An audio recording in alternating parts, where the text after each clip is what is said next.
Senhor esteja convosco.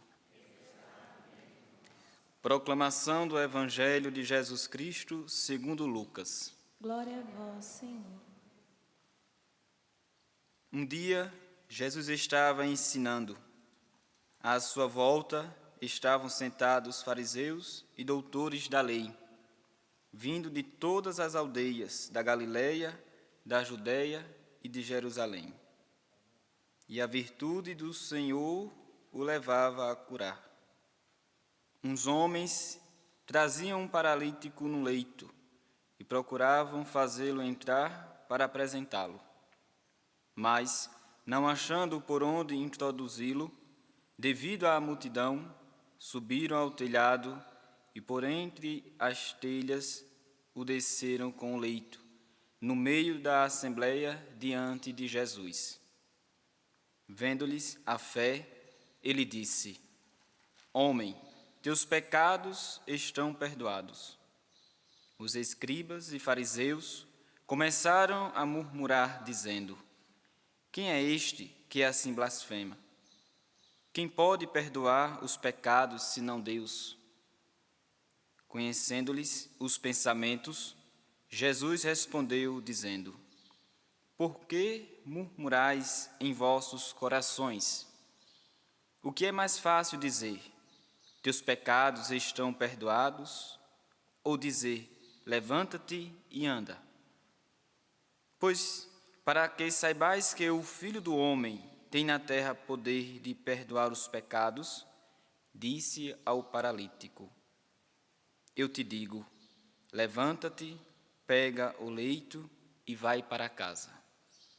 Imediatamente, diante deles, ele se levantou, tomou o leito e foi para casa, louvando a Deus. Todos ficaram fora de si, glorificavam a Deus e, cheios de temor, diziam: Hoje vimos coisas maravilhosas. Palavra da salvação. Glória a vós, Senhor.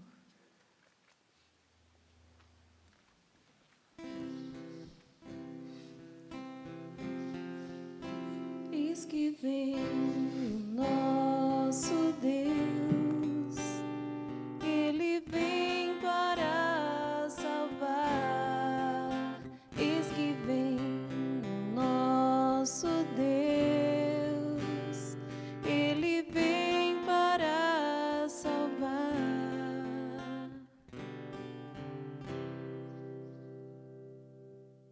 Hoje, em memória desse doutor da igreja, Santo Ambrósio, bispo, algo muito importante que assim nós podemos, nesta liturgia, aprender com esse santo da igreja. Primeira coisa, amar nosso Senhor Jesus Cristo. E amando nosso Senhor Jesus Cristo, necessariamente amando a igreja.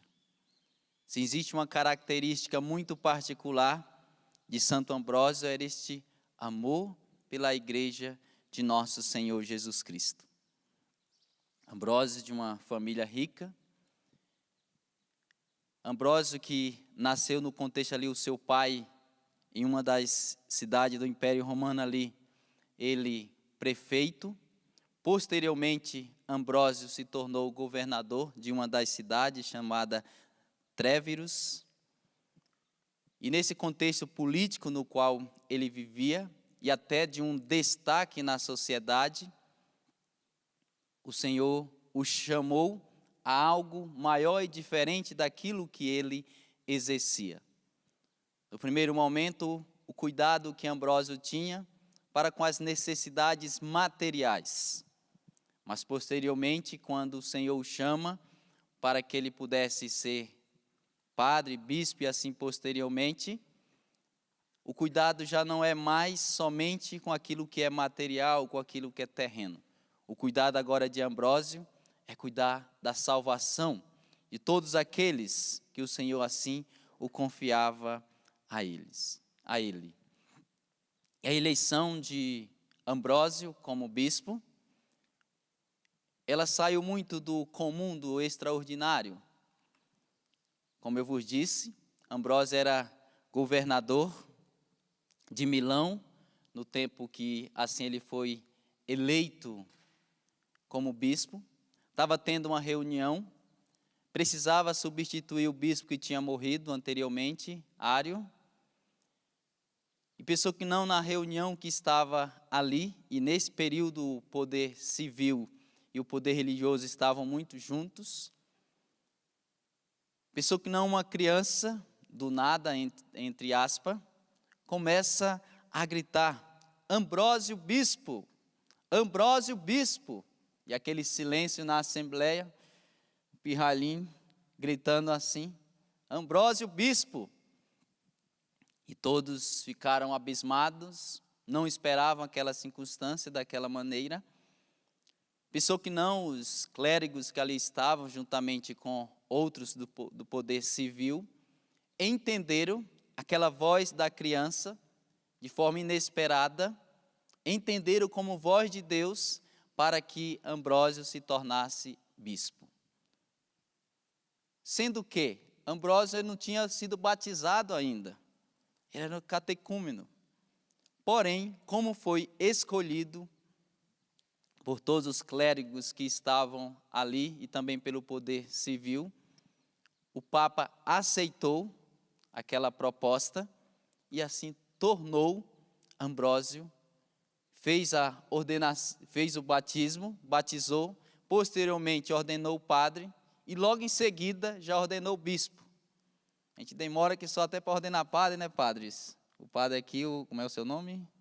O Marcos tem 1 ano e 2 meses, mais velho do que eu, que eu tenho só 6 meses. Está mais tempo de ordenado. O senhor tem quantos anos de ordenado, padre? 2? Então nós estamos aqui quase na mesma panela. Ordenou, se batizou, ordenou padre e logo em seguida já ordenou bispo. Olha só. Lhes conto esse fato histórico até para dizer daquilo que Deus fez na vida de Ambrósio.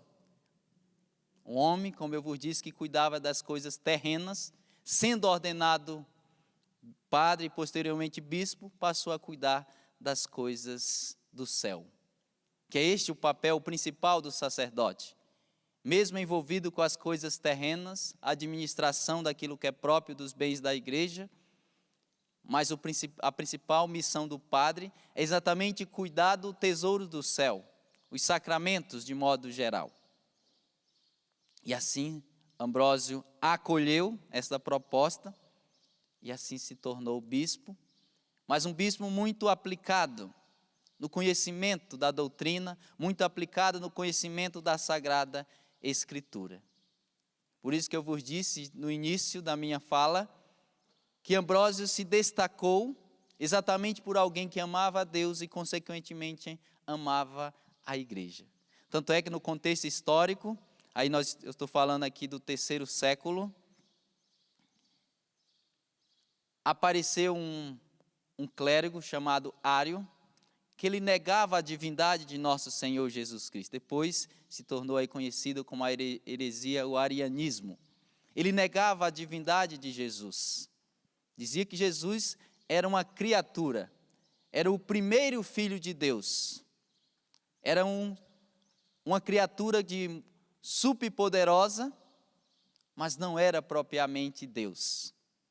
Então negava a divindade de nosso Senhor. Ambrósio, amando a igreja e amando os ensinamentos, homem convicto do que tinha abraçado, Ambrósio não é assim não.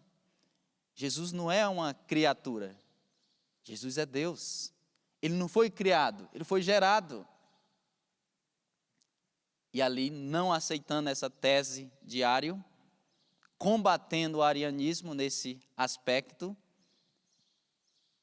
e assim se tornando esse grande homem, defensor da fé católica. E faço questão de destacar esse aspecto dele como defensor da fé católica. Mas por que ele defendia? Que era um homem que conhecia a doutrina. Um homem que tinha profundidade nas Sagradas Escrituras e tinha profundidade na doutrina católica. Por esse motivo, foi capaz de defender. E aqui entra um aspecto muito importante, a começar de nós padres, que no dia da nossa ordenação já como diácono, nós nos tornamos arautos do Evangelho. Nós nos tornamos estes portas-voz, por assim dizer, da palavra de Deus, esse porta-voz da palavra de Deus. Porta-voz do Evangelho. E já no diaconato, e posteriormente esse compromisso nós reafirmamos na ordenação presbiteral, que nós temos a missão de ser a voz da igreja onde quer que vamos. Só que para ser a voz da igreja, necessariamente nós precisamos saber o que é a igreja. Que voz é esta da igreja que nós precisamos proclamar? Entre a nossa responsabilidade de, ao término da filosofia e teologia, nunca pararmos de estudar. Porque tem sempre algo novo a saber, algo novo a conhecer.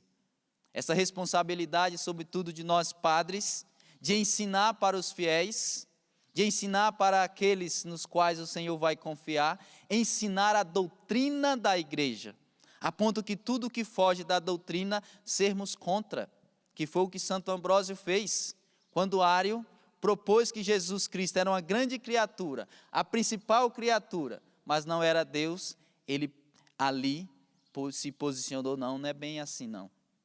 Foi um defensor da fé católica. Nós também não podemos ser diferentes, seja nós padres, seja cada um católico, de sermos esses defensores da fé. De pregarmos o que a igreja prega, de ensinar o que a igreja ensina. E sermos contra o que a igreja não ensina, sermos contra o que a igreja não prega. Porque senão nós nos dizemos e assim assumimos, somos bons católicos, mas algumas coisas eu não concordo com a igreja. Quando eu não concordo com aquilo que é próprio da doutrina, eu não estou falando de fala, estou falando de doutrina. Quando nós não concordamos com aquilo que é próprio da doutrina, automaticamente e naturalmente estamos saindo da igreja. E para nós permanecermos na igreja, necessariamente nós precisamos abraçar a doutrina, abraçar os ensinamentos próprios do Evangelho, abraçar os ensinamentos próprios do magistério. E nisso, Santo Ambrósio tem algo muito particular e importantíssimo para nos ensinar no dia de hoje, uma vez que nós assim o fazemos memória dele. Primeiro, amar a Cristo. Segundo, amar a igreja. E amar a igreja é amar a igreja com tudo aquilo que ela é, com seu magistério. Amar a igreja com os seus dogmas. Amar a igreja com todos os seus ensinamentos. Esta graça nós precisamos pedir no dia de hoje por intercessão de Santo Ambrósio. E consequentemente, se amamos a Deus, amamos a igreja, iremos defendê-la. Às vezes com palavras mesmo, quando alguém se posicionar contrário, não é assim não. O que você está falando pode ser opinião sua, mas não é a voz da igreja. Inclusive padres, tanto é que Ário era padre. Se algum padre falar algo que a igreja não fala, dizer algo que a igreja não está dizendo, o que ele fala tem que ser desacreditado. A minha fala como padre, a fala dos padres que concelebram comigo, só tem vez e só tem validez se nós pregarmos o que a igreja prega, ensinar o que a igreja ensina. Qualquer ensinamento de padre, bispo ou até o papa, se for contrário ao magistério, se for contrário aos dogmas, deve ser desacreditado. Para dizer da seriedade nossa, de aprofundarmos cada vez mais na doutrina, nos ensinamentos da igreja. Por incrível que pareça, tem católico que ainda não tem o catecismo da igreja em casa. Ainda não faz parte do livro cotidiano de aprender sobre a doutrina, aprender sobre os sacramentos, aprender sobre a igreja por um todo. É algo inadmissível, mas ainda existe católico que não tem o catecismo como um livro cotidiano de leitura. Como é que eu vou amar a igreja se eu não a conheço? Como é que eu vou amar algo que eu não conheço? Portanto, qualquer caboquinho, qualquer Zezinho que chegar falando coisas contrárias, eu vou acreditar, porque eu não conheço a verdade, eu não sei o que é o certo. Qualquer um que chegar dizendo que Nossa Senhora tinha mais filhos do que a minha mãe, e olha que minha mãe teve 14, vai acreditar. Não aprofundou na fé, não aprofundou no magistério, não tem conhecimento, aí vai acreditar. Qualquer um que dizer que o sacramento da confissão, o padre não pode perdoar o pecado, vai acreditar, porque não sabe, não conhece. Mas se nós formos conhecedores da doutrina, conhecedores do magistério, ninguém vai nos convencer o contrário. Quem deixou a igreja, e isso eu posso afirmar com todas as letras, quem deixou a igreja é porque não a conhecia. Porque ninguém que conhece a igreja com profundidade é capaz de deixá-la. Porque entende que nela está a verdade, na igreja católica fundada por nosso Senhor Jesus Cristo, está o fundamento da fé. Portanto, quem deixa é porque não conhece. Portanto, que possamos pedir a Santo Ambrósio no dia de hoje, para que possamos amar a igreja, e a consequência desse amor seja o nosso estudo, aprofundarmos no conhecimento da doutrina, aprofundarmos no conhecimento do magistério, a começar do catecismo. Padre, o senhor estudou filosofia e teologia. Sim, faz parte, mas muita coisa que eu sei, não aprendi propriamente estudando filosofia e teologia, aprendi nos livros e aprendi no próprio catecismo. Portanto, faça do catecismo seu livro de cabeceira. Faça do catecismo seu livro de cabeceira. Aprenda sobre a igreja, uma vez que você a ama. Se de fato nós amamos a igreja, precisamos aprender sobre ela. Se de fato nós amamos a igreja, precisamos conhecê-la ainda mais. Porque nós só somos capazes de amar verdadeiramente alguém ou algo se nós conhecermos. Se nós não conhecermos, é muito fácil de deixar e abandonar. Que Santo Ambrósio interceda por mim e por você, para que possamos amar a nosso Senhor, amar a igreja e defendê-la quando necessário for.